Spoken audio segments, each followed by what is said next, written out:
विदेशी निवेशकों की बिकवाली जारी। चीन और जापान में क्यों लगा रहे पैसा।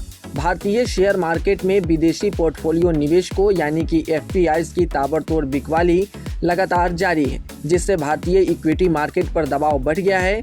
विदेशी निवेशक तेजी से अपना पैसा भारत से निकालकर अमेरिका, जापान, ताइवान और चीन जैसे विकसित और उभरते मार्केट में लगा रहे हैं। इसका कारण भारतीय कंपनियों के कमजोर तिमाही नतीजे, रुपए में लगातार गिरावट और वैश्विक स्तर पर बेहतर ग्रोथ अवसरों का उभरना माना जा रहा है। वहीं डॉलर की मजबूती और अमेरिका व अन्य एशियाई बाजारों में आकर्षक रिटर्न ने भी एफपीआईज को आकर्षित किया है। ऐसे में सवाल यह उठता है कि आखिर भारत से पैसा बाहर क्यों जा रहा है। क्या यह ट्रेंड आगे भी जारी रहेगा। अमेरिका, जापान और चीन में कौन से निवेश अवसर मिल रहे हैं। इसके साथ ही रुपए की कमजोरी निवेश पर कितना बड़ा असर डाल रहा है। भारतीय बाजार फिर से विदेशी निवेशक को आकर्षित कर पाएंगे।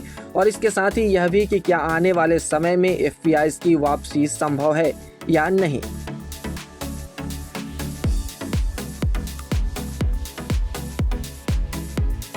तो चलिए आपको अपडेट बताते हैं, लेकिन उससे पहले यह जान लीजिए कि 2026 में एफपीआई ने भारत से कितना पैसा निकाला है। तो नेशनल सिक्योरिटीज डिपॉजिटरी लिमिटेड यानी कि एनएसडीएल के ताजा आंकड़ों के अनुसार विदेशी निवेशकों ने वर्ष 2026 में अब तक भारतीय शेयर मार्केट से करीब 2.25 लाख करोड़ रुपए निकाल लिए हैं। यह आंकड़ा पूरे 2025 में हुई 1.66 लाख करोड़ रुपए की निकासी से काफी ज्यादा है। यानी कि 2025 के मुकाबले 2026 में एफपीआई ने भारतीय शेयर मार्केट से ज्यादा पैसे निकाले हैं। अब अगर इसे महीनेवार 2026 में देखें तो एफपीआई ने फरवरी को छोड़कर हर महीने बिकवाली की है। जनवरी में 35,962 करोड़ रुपए की निकासी हुई, जबकि फरवरी में 22,615 करोड़ रुपए का निवेश यानी कि नेट इनफ्लो देखने को मिला। इसके बाद मार्च में रिकॉर्ड 1.17 लाख करोड़ रुपए की भारी निकासी हुई। अप्रैल में 60,847 करोड़ रुपए की बिकवाली और मई में 33,000 करोड़ रुपए निकाले गए।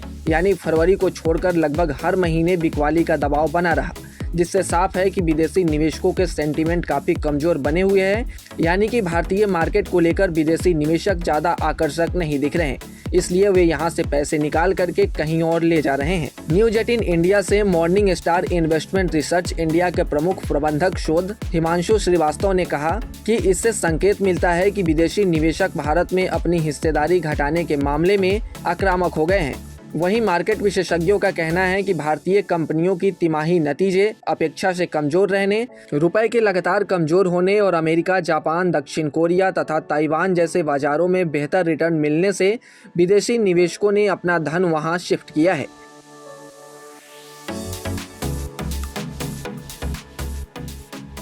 अब सवाल यह है कि अमेरिका, जापान, चीन में कौन से नए निवेश अवसर मिल रहे हैं।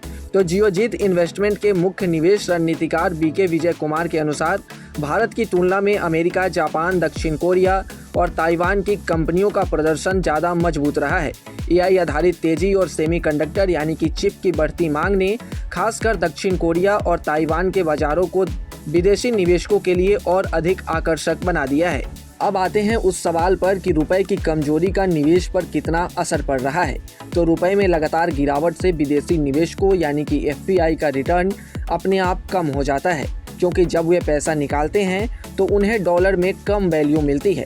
यही वजह है कि कई विदेशी फंड भारत से पैसा निकालकर ऐसे बाजारों की ओर जा रहे हैं जहां करेंसी स्थिर है, यानी कि ज़्यादा रिटर्न मिलने की संभावना है। रुपए की कमजोरी से इंपोर्ट महंगा होता है, महंगाई बढ़ती है और कंपनियों की लागत पर भी दबाव आता है, जिससे शेयर मार्केट की ग्रोथ पर असर पड़ता है। तो रुपए की कमजोरी भी विदेशी निवेशकों को बिकवाली के लिए सपोर्ट कर रही है।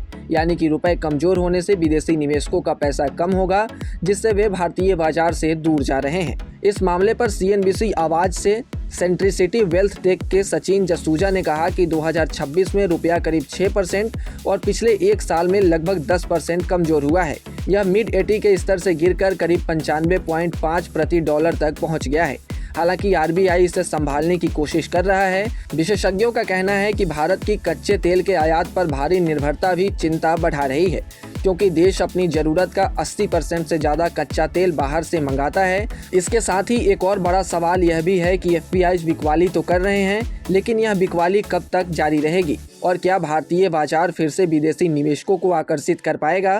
तो इसका जवाब यह है कि फिलहाल यह ट्रेंड पूरी तरह ग्लोबल और डोमेस्टिक दोनों फैक्टर्स पर निर्भर करेगा।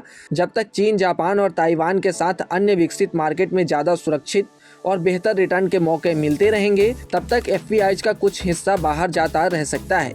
लेकिन जैसे ही भारत में कंपनियों के तिमाही नतीजे बेहतर होते हैं, रुपए में स्थिरता आती है और ग्रोथ आउटलुक मजबूत होता है, वैसे ही विदेशी निवेशकों की वापसी भी देखने को मिल सकती है। यानी कि लंबी अवधि में भारत की ग्रोथ स्टोरी मजबूत मानी जा रही है। इसलिए संभावना है कि एफपीआईज फिर से भारतीय मार्केट की ओर आकर्षित हो सकते हैं, लेकिन यह वापसी धीरे धीरे और चरणबद्ध तरीके से संभव है।